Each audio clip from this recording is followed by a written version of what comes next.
Hello दोस्तों, जय हिंद। उम्मीद है आप सब लोग मस्त होंगे और अपनी पढ़ाई में व्यस्त होंगे। आप सभी को आज फिर मैथ का प्रैक्टिस कराया जाए। जैसा कि आपको पता होगा कि हर दिन 15 क्वेश्चन का प्रैक्टिस कराया जाता है। लगभग 15 से 20 क्वेश्चन होते हैं, ठीक ना। अगर इस हिसाब से देखा जाए तो एक महीने में आपके लगभग 450-500 क्वेश्चन की प्रैक्टिस करवाई जा रही है, ठीक है। और उससे कौन फकने वाले प्रश्न भी बताए जाते हैं।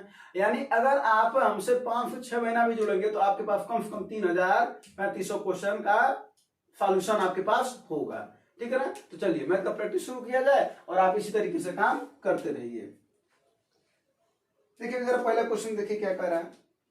पहला क्वेश्चन चलिए आप लोग मिल गए। पहला क्वेश्चन देखिए क्या कर रहा है। पहला क्वेश्चन, दो ट्रेन है और जिनकी लंबाई दे रखा है और समानांतर रेखाओं पर एक ही दिशा में चल रही हैं, ठीक है। और उनकी गति दे रखा है। पार करने में समय पूछ रहा है कितना लगेगा। बताओ इसका आंसर बताओ। इसका कॉन्सेप्ट भी पढ़ा चुके हैं, है ना जी। बताओ। देखो ट्रेन तब तक हम कुछ कॉन्सेप्ट बता रहे हैं, जिनको नहीं आ रहा वो देखें, जिनको आ रहा वो लगाएं, है ना। तब तो कॉन्सेप्ट बता रहे हैं। अगर ट्रेन विपरीत जाती है, एक बार हो सकता है विपरीत जाए और दूसरी बार हो सकता है समान जाए, यानी एक ही दिशा में जाए, यही ना जी। तो अब एक बात बता दे रहा, अगर विपरीत जाती हैं तो एक बार बताओ, विपरीत जाएंगे तो यही ना है विपरीत। तो विपरीत जाएंगे तो समय क्या लगेगा भैया, कम। मिलने में समय कम। चाल क्या होगा, ज्यादा हो जाएगा। तो विपरीत में चाल क्या होता है, जुटता है। अब मान लेते दोनों, एक ट्रेन का x चाल है और एक ट्रेन का y, और चाल बराबर होता है क्या भैया, दूरी बटा समय, यही ना होता है जी। चाल बराबर दूरी बटा समय। तो विपरीत चाल बराबर x प्लस y हो गया और ये क्या हो जाएगा, दूरी बटा समय। अब एक बात बताओ, अगर ये ट्रेन, एक ट्रेन है और ये दूसरी ट्रेन है, तो जब ये विपरीत जाएंगे तो पार जब करेंगे तो अपनी लंबाई को ही तो पार करेंगे ना। ये अपनी लंबाई पार करेगा, अपनी लंबाई पार करेगा, यानी क्या हो जाएगा, ट्रेन फर्स्ट, है ना जी। अब प्लस ट्रेन सेकेंड, अब बटा समय, यही ना जी। अब जब समान दिशा में जाते हैं तो क्या होता है, उनका चाल घट जाता है। तो क्या करना, बड़े में से छोटे को हमेशा घटाना, ठीक है। तो यहाँ पर क्या हो जाता है, यहाँ पर भी वही, ट्रेन अपनी लंबाई पार करेगा, train first plus train second बटा समय, यही ना। बस अब देख लो ये वाला सवाल किस पर किस कॉन्सेप्ट पर है, एक ही दिशा में ना, यानी इस वाले पर है ना जी। बस तो 4 को घटा दो, कितना हो जाएगा, 77 और 85 का अंतर ना, बोले ना बड़े में छोटे को घटाना है। तो 85 में 77 जा 8। इसको किस में बदलना है, मीटर पर सेकंड में, तो क्या हो जाएगा 5/18। ट्रेन दोनों को जोड़ दो, कितना आएगा, एक है 195, एक है 165, 95, 500, 200, 360 ना जी। अब बटा समय, ये तो समय तो पूछ रहा है जी। बस अब इसी को सॉल्व कर लेना है, ये ना जी। ये देखो 8 पचे 40 और कितनी बार में कट जाएगा, 9 बार, है ना। तो 18 9 यानी समय कितना हो जाएगा, 18 9 162 क्या सेकेंड, आंसर कितना हो जाएगा 162 सेकेंड में पार कर लेंगे, ठीक ना। अगर यहीं पर समानांतर रेखा एक ही दिशा में चल रही है, वही अगर कर देता विपरीत दिशा में चल रही है तब इस पर लगाते, है ना। बस इसमें क्या कर देते, 4 को जोड़ देते, बाकी सब वही काम 5/18 का गुणा करते। इधर तो ट्रेन की लंबाई जुड़ती समय ज्ञात कर लेते ना। यानी इस पर 2 सवाल पूछा जा सकता था, समझ में आया बात है, कोई दिक्कत। यानी चाहे विपरीत दिशा रहा चाहे समान दिशा रहा, वो ट्रेन अपनी लंबाई को पार करती है, यानी दोनों जो दूरी होता है वो उनकी लंबाई को ऐड कर दिया जाता है ना। बाकी समझे बाकी है। चलो अगला सवाल लगाओ, इसको नोट भी कर लेना, ठीक है जी। हाँ अगला सवाल देखो क्या है। अगला बताओ। अगला सवाल से पहले एक कॉन्सेप्ट भी बता देते तो तुम लोग सवाल लगाओ। सवाल क्या है देखो, a cube minus B cube का फार्मूला क्या होता है, कल भी बताया था ना, a माइनस बी। फिर क्वेश्चन क्या होता है, a square plus B square plus A B, बोलो होता क्या होता है। हाँ अब अगर देखा जाए यहां से, अगर हम a प्लस बी का होल स्क्वायर निकालना है तब क्या होता है, a square plus B square. यहाँ पर माइनस वाले का वैल्यू दिया है ना, तो यहाँ पर माइनस वाले का निकालो, ठीक है। माइनस दिया है ना, a माइनस बी का होल स्क्वायर क्या होता है, a square plus B square minus 2ab, होता नहीं होता है। तो इसी चीज को अगर यहाँ पर रख दिया जाए, a cube minus B cube बराबर, तो एक क्या हो जाएगा, a माइनस बी तो है ही, और ये इसकी जगह पर हम क्या लिख सकते हैं, जरा देखो इसकी जगह पर क्या लिख सकते हैं, इसको माइनस वाले को इधर भेज दिया जाए तो क्या हो जाएगा क्वेश्चन में a माइनस बी का होल स्क्वायर माइनस 2ab और a प्लस ab। बोलो कोई दिक्कत है तो? हाँ तो क्या हो जाएगा ये a cube minus B cube बराबर a माइनस बी और ये क्या हो जाएगा a माइनस बी का होल स्क्वायर माइनस 2ab और ab। 2ab में से ab जाएगा कितना बचेगा ab। इसी पर सवाल है, ठीक है जी। सवाल नहीं दिखा अभी तो दिख जाएगा। देखो क्या दे रखा है a माइनस 1 बटा a माइनस 1 बटा a माइनस 5 बराबर 10, यही ना। इस 10 को अगर हम ऐसे लिख दें 5 प्लस 5 तो कौन हर्ज है? तो इस 5 को प्लस इधर है तो इधर कर दो क्या हो जाएगा ये a माइनस 5 माइनस 1 बटा a माइनस 5 बराबर 5। कोई दिक्कत हो तो बताओ यहाँ पर। अब देखो यही चीज है a क्यूब इसका क्यूब कर दिया जाए हाँ माइनस बी क्यूब यानी इसका क्यूब कर दिया जाए। इसी का तो वैल्यू पूछ रहा है ना जी। देखो इसी का ना वैल्यू पूछ रहा है तो इसको क्या लिख सकते हो a माइनस बी और a माइनस बी का वैल्यू कितना है बोलो? नहीं समझे क्या? फिर से बताते हैं। ये वाला यहाँ तक आया कि नहीं समझ में जी? यहाँ तक कोई दिक्कत तो नहीं है ना? यहाँ के बाद से जरा एक बात समझो कि हमें इसी फार्मूला पर तो काम करना है। ये में हमारा फार्मूला बनकर क्या आया ना तो हमको क्या करना है a माइनस 5 का होल क्यूब माइनस 1 बटा a माइनस 5 का होल क्यूब। ये एक पक्ष मिल गया हमको, इसी का वैल्यू ज्ञात करना है। आगे क्या करना a माइनस बी तो a माइनस बी माना यही है ना a माइनस बी a की जगह पर इतना b की जगह पर इतना तो क्या हो जाएगा 5। बोलो 5 मिलेगा फिर कोष्टक में फिर क्या हो जाएगा a माइनस बी का होल स्क्वायर यानी 5 का होल स्क्वायर कितना होगा 25 माइनस ab का वैल्यू कितना है इसको और इसका गुणा करोगे तो क्या हो जाएगा अरे भाई a माइनस 5 और गुणे 1 बटा a माइनस 5 कितना आ जाएगा 1।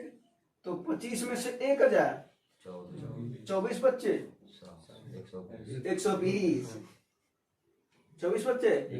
अब देख लो अगर यही कॉन्सेप्ट पता होता तो कितना लाइन का सवाल है जरा देख लो 2 लाइन का सवाल है और अगर नहीं पता है तो भाई कई लाइन का सवाल है। इसीलिए कहते ना कॉन्सेप्ट जरूर सीखो है ना। हाँ वरना ट्रिक फेल कर जाता कभी कभी। तो ट्रिक सीखना जरूरी है, अच्छी बात है ट्रिक सीखना ठीक है लेकिन कॉन्सेप्ट के साथ ठीक है। पहले कॉन्सेप्ट सीखो फिर उसी को जल्दी से जल्दी लगाने का तरीका सीखो। तो ये बातें समझ में आया होगा। चलो अगला फल दिया जाए अब तो नहीं कोई दिक्कत होगा ना। हाँ, अगला तब लगाओ उसको नोट कर लेना ठीक ना। जो नहीं आया उसको नोट करते चलना आज जो आ जाए उसको काहे का नोट करोगे है ना। अगला फल देखो क्या कह रहा है एक खेत के आयताकार का जिसका लंबाई और चौड़ाई इतना दे रखा है और 18 मीटर लंबा 15 मीटर चौड़ा और 6 मीटर गहरा गड्ढा खोदा गया है। कहने का मतलब साफ साफ है जिसको आ रहा तो लगा कहने का मतलब साफ साफ है कि एक खेत है खेत सबके पास होगा चाहे ऐसी बात तो कई लोगों के पास होता है ना। तो खेत है उसी कहीं कोने से क्या किया जा रहा है भैया गड्ढा खोदा जा रहा है और वही जो मिट्टी जो मिला है गड्ढा खनाता है ना हाँ तो वो जो मिट्टी मिला उसी को क्या करना है पसारना है बाकी क्षेत्र पर। तो ये पूछ रहा है तो उसकी ऊंचाई कुछ ना कुछ बढ़ेगी कि नहीं बढ़ेगी। अरे भाई मिट्टी का पटौतन करोगे तो थोड़ी ऊंचाई बढ़ेगी ना वही पूछ रहा है कितना बढ़ेगी। सवाल समझ में आया कि नहीं है? सवाल समझ में आया भैया बोलो सवाल समझ में आया बस। और आप लोगों को भी सवाल समझ में आएगा कि क्या कह रहा है। अब बात यह है कि तो सवाल तो समझ में आएगा लेकिन लगाए कैसे है ना। चलो अगर नहीं आ रहा तो बता ही देते हैं क्या दिक्कत है। सबसे पहले ऐसे में आयत का क्षेत्रफल निकालो यानी आयताकार क्षेत्र है ना हाँ तो उसका क्षेत्रफल निकालो आयताकार का कितना हो जाएगा भैया 90 गुणे 75 तो बताओ कितना हो जाएगा ये 67 हाँ आप लोग ऐसे गुणा कर लिया करिए ठीक है ना 90 गुणे 75 ये हो गया ना। कैलकुलेशन तो नहीं सिखाना पड़ेगा ना हाँ।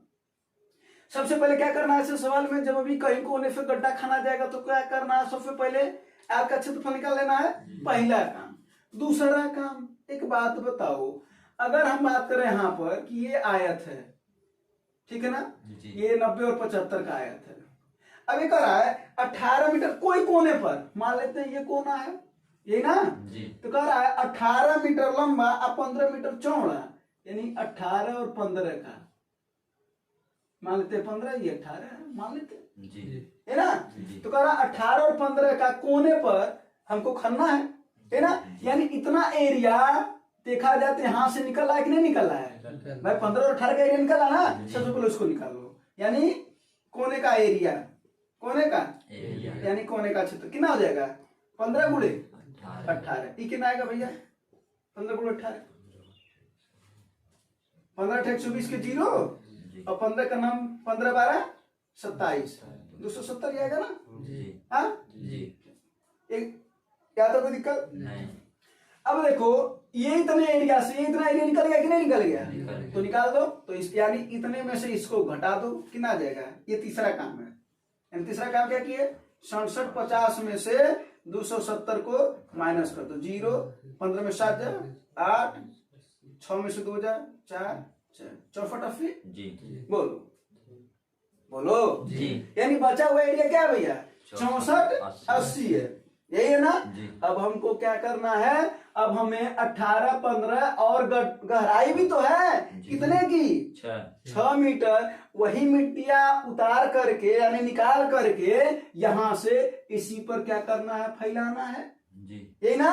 अब एक बात बताओ, जब इसकी गहराई है, लंबाई और चौड़ाई और गहराई जिसके पास होती है, गहराई का मतलब ऊंचाई होता है, जिसके पास होती है वो हो जाता है आयतन। क्या हो जाता है, यानी इस हो जाता है ना, जिसके पास तीनों चीज होती है, लंबाई चौड़ाई और ऊंचाई, ऊंचाई को गहराई बोलते हैं, उसको हो जाता है आयतन। और सीधी सी बतिया वही आयतन जब इस पर पसरेगा मिट्टिया तो इसकी भी तो ऊंचाई बढ़ेगी, ये तो आयतन हो जाएगा। बोलो, इसका मतलब है उस मिट्टी का आयतन बराबर बाकी क्षेत्र का आयतन। समझे नहीं तो ऐसे समझ लो, तो उस मिट्टी का आयतन कितना हो जाएगा जरा बताओ। 18। अब ये समझ में आना 64 80 कैसे आया है। अब इसके बाद से देखो क्या हो जाएगा, उस मिट्टी का आयतन 18 गुणे 15 गुणे 6, मिट्टी का आयतन हुआ। हाँ, यही पर सारा जाएगा किसमें 64 80 वाले एरिया पर। और ये 64 80 क्या है, लंबाई गुणे चौड़ाई जो बचा हुआ है, गुणे इसकी ऊंचाइया नहीं बुझेगा, बस ये आंसर है, ठीक है। तो इसका यानी इसका आयतन अब बराबर ये जो क्षेत्र बचा हुआ उसका आयतन, और ये क्षेत्र की लंबाई चौड़ाई इसी में है, जो ऊंचाइया बढ़ेगा उसका आयतन के बराबर होना चाहिए। अब इसी को काटो, काट लोगे, काटो इसको, बताओ कितना है। 6 से कट जाएगा ना, 6 का नाम 6 6 48 है ना। हाँ, 18 छक्के 108, 60 बार में ना 15 चौके 60, ये 1/4 हो गया ना, 1/4 बराबर ये किसमें दे रखा है, मीटर में ना सब दे रखा है। तो 1/4 मीटर, तो 1/4 मीटर को कितना कहते हो 25 सेंटीमीटर, बस है ना जी। कोई दिक्कत नहीं भाई, मीटर में 100 सेंटीमीटर होता नहीं होता है, 1000 में होता तुम लोग का 100 सेंटीमीटर। कोई दिक्कत, सर समझ में आया कि नहीं आया। पहले लाइन में क्या करोगे, आपका क्षेत्र निकाल लोगे, दूसरे लाइन में क्या करोगे, कोने का एरिया निकाल लोगे, उसको घटा लोगे, बचा हुआ एरिया मिल जाएगा हमको। बचे हुए एरिया पर हमको मिट्टी फैलाना है, तो मिट्टी पहले निकालोगे तब तो फैलाओगे। तो हमने मिट्टी निकाला, तो मिट्टी का आयतन निकाले हम 18 15 6। फिर उसके बाद से क्या करेंगे, उसी एरिया पर हमको फैलाना है, तो बराबर उसका एरिया गुणे ऊंचाई, वही तो बढ़ेगा ऊंचाइया 25 सेंटीमीटर ऊंचाई बढ़ोगे, थोड़ा सा ऊंचाई बढ़ जाएगा, नहीं बुझेगा। सवाल थोड़ा सा बड़ा हो गया, लेकिन सवाल बड़ा अच्छा सवाल आता है, ठीक है ना। और आता क्या है, प्रीवियस ईयर का क्वेश्चन है, एसएससी सीपीएसआई, ठीक है। चलो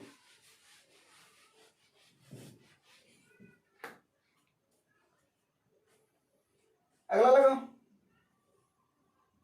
एक विक्रेता 2 किलोग्राम वजन के स्थान पर दोषपूर्ण वजन का उपयोग करता है और 25% लाभ कमाता है। वह दावा करता है कि वह ग्राहकों के सामने लागत मूल्य पर बेच रहा है ना। हाँ, लेकिन गलत वजन का उपयोग करता है। ये सब जो भाषा लिखी रहती है ना, ये तुम लोगों को और ज्यादा कंफ्यूज करने के लिए लिखी रहती है। अगर ये भाषा नहीं लिखी रहती ना तो भी कोई दिक्कत नहीं रहता। बात तो ये ले देकर को 25% फायदा कमा रहा है, समझे ना। अब एक बात बताओ, सीधी सी मतलब है 25% अगर फायदा कमा रहा है, ठीक है, इसका मतलब कमा कितना रहा है 125, उसका विक्रय मूल्य कितना है 125, यही ना। 2 किलोग्राम वजन का यूज कर रहा है, और 2 किलोग्राम वजन ही तो 25% फायदा दिला रहा है। यानी 25% का फायदा 2 किलोग्राम वजन में है। इसका मतलब 125 बराबर कितना 2 किलोग्राम, यानी सेलिंग प्राइस उसका 2 किलो में बेच रहा है। बोलो जी। तो 125 बराबर 2 किलोग्राम, और इसी को क्या लिख सकते हो 125 बराबर 200 ग्राम। अरे भाई आंसर ग्राम में आया है, 200 कर है, सॉरी 2000 ग्राम, है ना। और हमको क्या याद करना है भैया, देखो पहले क्या करा, 25% लाभ प्राप्त करने के लिए मात्र हमको लाभ प्राप्त करना है, तो क्या का क्रम मूल्य निकालने जाए, नहीं समझे भाई। हम 125 बराबर इतना निकाले ना, तो हम कहा क्रम मूल्य निकालने जाए, अगर क्रम मूल्य निकालना होता तो किसकी वैल्यू निकालते 100 का, लेकिन हमको क्या चाहिए लाभ, तो मात्र 25% का ही ना लाभ हो रहा है उसको जी।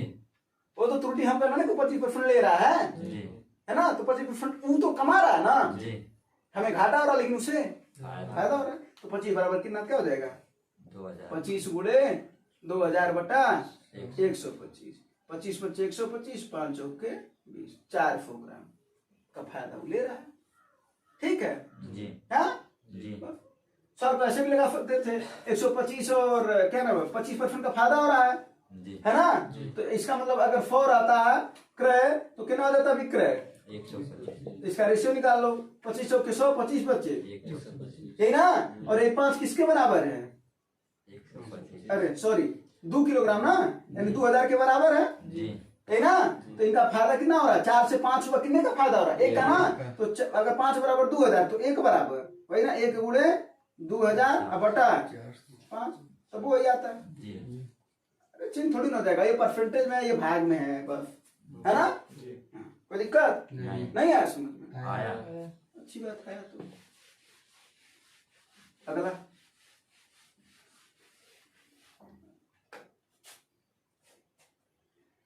त्रिभुज के कोण अनुपात 1:1:2 है, सबसे बड़ा कोण का कुल आंतरिक कोण का कितना परसेंट है, ये तो देख करके बताया जा सकता है ना। कुल कितने हैं दोनों को मिला लो, इसमें ना जरूरी ही नहीं है तुम कोण निकालो, कोण नहीं निकालने की जरूरत है भाई, आया कि नहीं आंसर, अरे बाप रे ये तो छोटा सवाल भी बड़ा हो गया, हमें लगा तुरंत आ जाएगा। हाँ बता बता बता,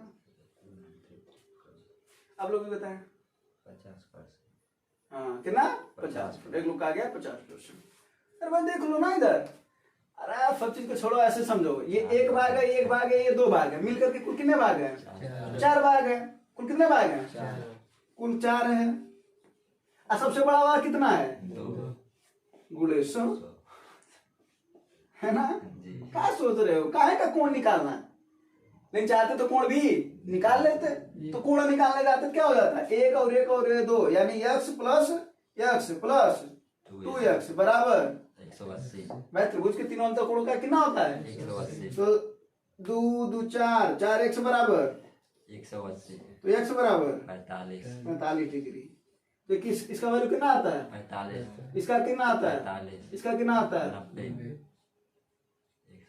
तो बतिया तो होगा ना 90 बटा 180 गुणे 100, तब करने जाते रहे, यहाँ पर समझो है ना जी, नहीं मुझे जी हाँ अगला फल लगाओ,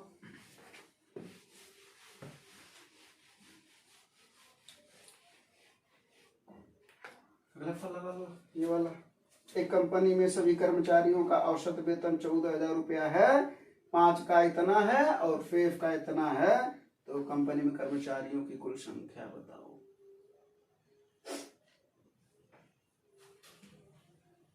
तकनीशियन है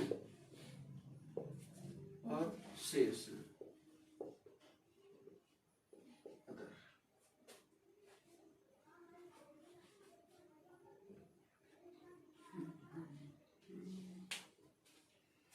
आ गया होगा आंसर, आप लोगों को भी बताया आंसर, नहीं समझ में आ रहा तो सुन लीजिएगा।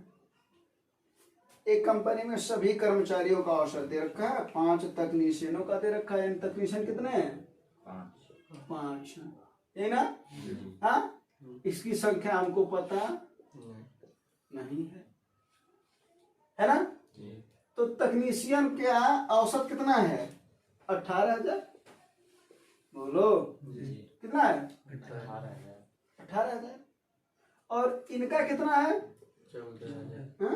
13,200, शेष का देखो 13,000, कुल का कितना है 14,000, तो जो कुल रहता है उसको बीच में कर दो, समझो कैसे लिखे हैं ना। हाँ, ये बातें समझ में आया। तकनीशियन का हमने अलग किनारे कर दिया, अदर्स को अलग किनारे कर दिया। देखो अगर औसत के मूल कॉन्सेप्ट पर लगाओगे ना तो सवाल बड़ा हो जाएगा। इसकी संख्या तुम्हें x माननी पड़ेगी, ठीक है ना। फिर दोनों की संख्या कितनी हो जाएगी, 5 प्लस x। तो क्या करना पड़ेगा, 5 प्लस x गुणे 14,000, ठीक है ना। ये किसके बराबर होगा, नीचे लिख देते हैं, किसके बराबर होगा, 5 गुणे 18,000 प्लस x गुणे 13,200। अब यहां से x की वैल्यू निकालोगे तब इसकी संख्या आएगी और उसमें 5 को जोड़ दोगे तो कुल की संख्या आएगी। एक तो ये तरीका होगा। हाँ, दूसरा तरीका होगा एलिगेशन मेथड। सीधी सी बात है, जब अभी ऐसे सवाल में दो लोगों की बात कर रहे हैं, एक इधर दूसरा इधर, आप दोनों को मिला करके कहे, एक इधर दूसरा इधर, दोनों को मिला करके कहे। जैसे कहना तकनीशियन इधर है बाकी लोग उधर है, दोनों को मिला करके दे रखा ना। तो ऐसे सवाल में हमेशा एलिगेशन मेथड लगाना है। तो तकनीशियन के नीचे इतना लिख दिया जो उसका औसत था, अदर्स के नीचे उसका औसत लिख दिया, कुल का विचरण लिख दिया। कोनो हर्ज है, कोनो दिक्कत है, परेशानी है तो भैया इसी का अंतर निकाल लो। तो 13,200 और 14,000 का अंतर कितना होगा, 800 कितना होगा, 800। और 18,000 और 14,000 का अंतर कितना होगा, 2 जीरो से 2 जीरो कट गया, 8 एकम 8 और 8 25, यानी रेशियो कितना आ गया, 1 और 5 का। यही ना। सवाल देखो बहुत सारे सवाल बनाया जा सकता है। पहला सवाल तो जो पूछ रहा है उसको बता था, कह रहा है कुल की संख्या बताओ, कुल की भी पूछा है, कर्मचारियों की कुल संख्या बताओ। अब एक बात बताओ, एक जो अनुपात आया वो किसका है, टेक्नीशियन का है ना, और 5 किसका है, सेल्स का। तो ये इसकी है संख्या कितनी, यानी एक किसके बराबर है, एक किसके बराबर है ना। तो एक किसके बराबर, 5, यानी 1 बराबर 5। बोलो 1 बराबर 5। तो कुल कितने हैं, 6। तो 6 बराबर 30। अरे भाई 6 25 30 बटा 1 जी। अगर पूछता आदर्श की संख्या बताओ तो 1 बराबर 5, तो 5 बराबर 25। तो इसकी संख्या कितनी आ जाती है, 25। 2 साल हो गए। सवाल ये भी पूछ सकता है कि तकनीशियन शेष के कितना % है या कितना भाग है, कितना भाग है। अरे भाई बता, अगर भाग में पूछता है तो क्या करते, कर तकनीशियन अदर्श का कितना भाग है, तकनीशियन 1 है, अदर्श कितने हैं 5 है, 1/5 भाग है। परसेंट में पूछता तो गुणे 100 कर देते, कितना % है, 20% है। बोलो कोई दिक्कत नहीं। कहता अगर कि शेष कुल की कितना भाग है, तो शेष कितने हैं 5 है, कुल कितना है 6 है, गुणे 100 है ना जी। नहीं समझे, तो जो पूछता वो तुम बता सकते हो इस सवाल में, ठीक है ना जी। बस तो ध्यान देना ये बात। कभी कभी तो डायरेक्ट केवल अनुपात पूछता है कि तकनीशियन और अदर्श का अनुपात बताओ, एक अनुपात है ना। यहाँ पर संख्या भी पूछ दिया, जो मर्जी वो बता सकते हो तुम, ठीक है। तरीका समझ में आया कि नहीं आया, मिटा दो इसको जी। तो 2 तरीके से बताना है सवाल को जी। हाँ, एक औसत के मूल कॉन्सेप्ट से और एक एलिगेशन मेथड से। अगला सवाल, स्कूल में लड़के और लड़कियों की संख्या का अनुपात दे रखा है और वृद्धि कर रहा है। लड़का है, लड़की, अनुपात है 3 और 4 का।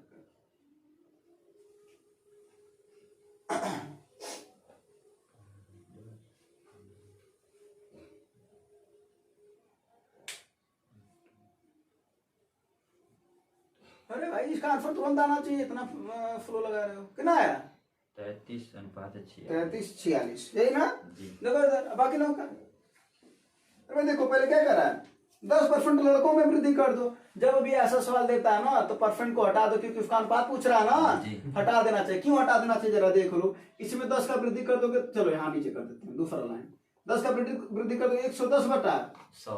अचार में कितने का वृद्धि कर रहे हो, 15%, तो 115 बटा 100। अब जब इसका रेशियो लोगे तो 100 से 100 हट जाएगा कि नहीं हट जाएगा, तो कहाँ है का लिखना। जब हमको पता है कि रेशियो में बदौन 100 हट जाएगा तो जूठा मन लिखते हैं, डायरेक्ट यही लाइन लिखनी चाहिए, 3 गुणे 110 बराबर 4 गुणे 115 लिखना चाहिए ना। बस अब देखो कट जाएगा कि नहीं कट जाएगा, ये कितने बार में कट जाएगा ये? 22 5 दूना 10, 5 दूना 10 और ये 23 5 दूना 10, 5 तिहाई 15 और कुछ कटेगा? हाँ, जी 2 का नाम 2, 2 का नाम 2, 2 दूना 4, 11 तिहाई 33 33 अनुपात 23 दूना 46 46, 33/46 यही ना? जी तो डायरेक्ट ये लाइन करनी चाहिए। 100 को लिख करके तुम लोग अपना समय लगाते हो ऐसे ही, है ना? जी हाँ देखो, समय को इन्वेस्ट करना सीखो, समय को स्पेंड करना मत सीखो, ठीक है? हाँ स्पेंड करोगे ना तो फिर बाद में समझ में आएगा कि अरे समय तो जल्दी में चला गया। अगला फल देखो, अगला फल मात्र देख करके लगाने वाला फल है। ऐसे सवाल को सबसे पहले क्या करते हैं? सारणी देखते हैं। क्या करते हैं? सारणी। और सारणी देखने के बाद फिर सवाल देखते हैं कि क्या पूछ रहा है, यही ना? नहीं भैया, पहले सवाल देखते हैं पूछ क्या रहा है, तब सारणी देखते हैं, ठीक है? पहले से सवाल में क्या करना चाहिए? पहले सवाल देखो कि पूछ क्या रहा है, क्या पूछ रहा है? P1, P2, P3 में सर्वाधिक अंक प्राप्त करने वाले विद्यार्थी कौन से हैं, ये प्रश्न है जी। अब चुपचाप जाओ P1 वाले में देखो, P1 में मोहित, शिवम, विशाल, विराज है ना, 4 लोग है ना? P1 वाले में जाओ, P1 में करा सबसे अधिक ना, सबसे अधिक कौन है P1 वाले में? विशाल 82 है ना? विशाल का कितना है? 82 है, यानी विशाल हो गया, यही ना? इसका क्रम पूछ रहा। फिर विशाल के बाद से कौन है? P2 वाले में देखो जरा सा, 89 वाला ना, विराज है, वो है कि नहीं है? हाँ फिर उसके बाद से क्या कर रहा है? P3 वाले में फिर कौन है? P3 वाले में सबसे ज्यादा 86 वाला है, फिर वही विराज है। विराज तगड़ा लड़का है। हाँ लग तो रहा है। तो विशाल, विराज, विराज, इसका आंसर क्या होगा? विशाल, विराज, विराज। बस देख करके लगाने वाला सवाल है। देखो भाई, कुछ सवाल अगर अच्छे लेवल का, हम बार बार कहते हैं ना तुम लोगों से, कुछ सवाल अगर अच्छे लेवल के आएंगे, कुछ ऐसे भी लेवल के आएंगे जिसको तुम थोड़ा देख करके ही लगा सको, ठीक है? लेकिन कुछ सवाल को देख करके नहीं लगा पाओगे, उसमें कॉन्सेप्ट तुम्हें पता होना चाहिए, ठीक है ना? अब कुछ सवाल को छोड़ भी देना चाहिए, ठीक है? और बाद में जब समय बचे तब लगाना चाहिए। अगला सवाल, अब अगले सवाल को ना छोड़ देना, अगला लगाओ। करा 10% वार्षिक ब्याज की दर से 2 वर्ष के चक्रवृद्धि ब्याज और साधारण ब्याज का अंतर इतना रुपया है, तो बताओ कितना होगा? ये तो आसान, ये तो सवाल आसान है। पहला तरीका फार्मूला बता देते हैं। जो मूलधन होता है, मूलधन बराबर क्या होता है? P इंटू सॉरी अंतर, अंतर मतलब किसका? CI का और SI का। फार्मूला होता है P इंटू R/100 का होल स्क्वायर। पहला तो तरीका हुआ, और इस पर लगा लिया जाए। अंतर कितना दे रखा है? 250।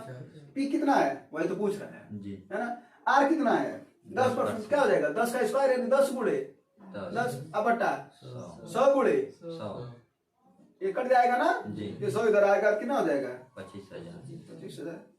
ये पूछ रहा है ना? पहला तरीका हुआ। दूसरा तरीका, एक बात बताओ, अगर साधारण ब्याज, तुम्हें पता है साधारण ब्याज हर साल क्या होता है भैया?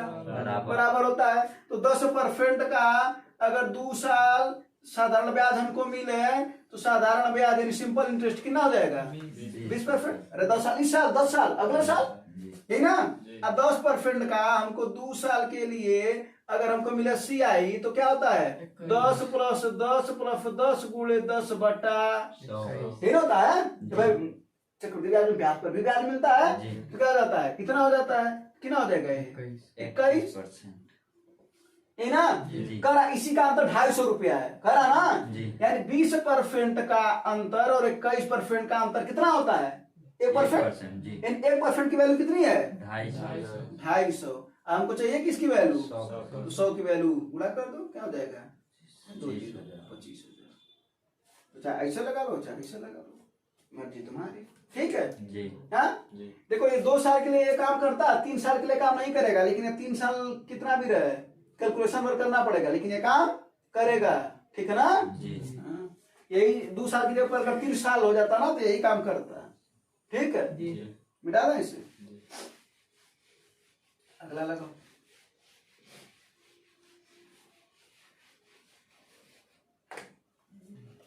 अगला फल है ना? कैलकुलेशन है इसमें, खूब तगड़ा है। AB से 7 अधिक है, ये क्या है? 7 अधिक है। देखो जब कहा अधिक है कम, सवाल बता दे कि लगा रहे हो भी। जिनको आ रहा हो लगा, जिनको नहीं आ रहा हो देखना, क्योंकि कई लोगों को नहीं आ रहा हो, है ना। देखो मेरा 7 अधिक है, जिसको पता अधिक है उसको क्या करते हैं बराबर के उस पार फेंक दो। अभी तुम कौन चिन्ह लगाओ, माइनस। अब पढ़ो क्या करा, ए बी से अधिक है, कौन अधिक है, ए। जो अधिक रहता है वो पहले होता है, जो कम होता है वो बाद में होता है। भाई जाहिर सी बात है, पैसा ज्यादा कमाने वाले आगे होते हैं, कम कमाने वाले पीछे होते हैं। इसी वजह से पैसा कमाओ, आगे रहना नहीं रहना। हाँ, ये हो गया पहला समीकरण। दूसरा क्या कर रहा है, 16 अधिक है, 16 को उस पार फेंक दो, ये ना। किससे अधिक है, अब बीच में कौन चिन्ह लगाओगे, माइनस। कह रहा है बी सी से अधिक है, बी फिर अधिक है किससे, सी से, है ना। अब उसके बाद से क्या कर रहा है, तीनों का योग 255 है, यानी ए धन बी धन सी बराबर 200। अब 3 समीकरण है तो जाहिर सी बात है 3 मान मिलेंगे, तो ए बी सी सबका मान निकाल करके जो पूछ रहा है उसी में रख दिया जाएगा, यही ना। अब देखो कैसे निकालते हैं इसके मान, आगे होगा जी। कैसे निकालते मान, एक बात बताओ। देखो यहाँ पर ए और बी में बी है, यहाँ पर भी बी है, दोनों जगह कौन है, बी है ना।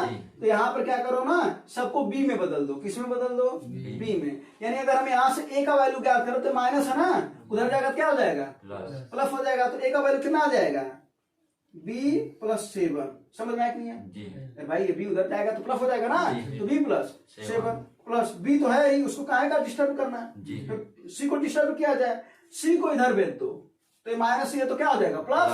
अब 16 को इधर भेज दो क्या हो जाएगा माइनस, क्या हो जाएगा बी माइनस 16 बराबर 255। ये तो समीकरण है बस। अब सभी बी में आ गया, देखो बी बी और बी, कितने बी, 3 बी। अब 7 में से 16 जा, ये प्लस है माइनस, 7 में 16 जा माइनस 9 बराबर 255। माइनस 9 उधर जाएगा क्या हो जाएगा प्लस हो जाएगा, तो उधर करना है इसको, प्लस 9। अच्छा प्लस 9 करोगे तो कितना हो जाएगा भैया, 255 में 9 जोड़ोगे कितना हो जाएगा 254।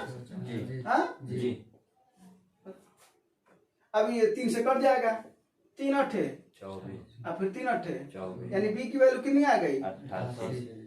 लेकिन बी का वैल्यू थोड़ी पूछ रहा है वो, कुछ नहीं, सी बी नहीं पूछ रहा है, 3a + c - 4b ये पूछ रहा है। हाँ, तो बी की वैल्यू कितनी आ गई 88। तो यहाँ पर क्या रख दोगे, यहाँ पर बी की वैल्यू, या यहाँ पर कितना रख दोगे 88। तो ए की वैल्यू कितनी आ जाएगी, -88 ना, उधर जाएगा क्या हो जाएगा प्लस 88। तो 88 और 7 95, यानी ए की वैल्यू कितनी मिल गई 95।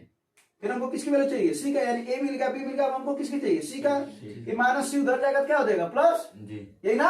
अब 4 इधर आएगा तो यही तो सी की वैल्यू थी, तो बी में से 16 को घटा दो, इसे समझ लो, बी में 16 को घटा, तो 88 में से 16 घटाओगे कितना आ जाएगा 72।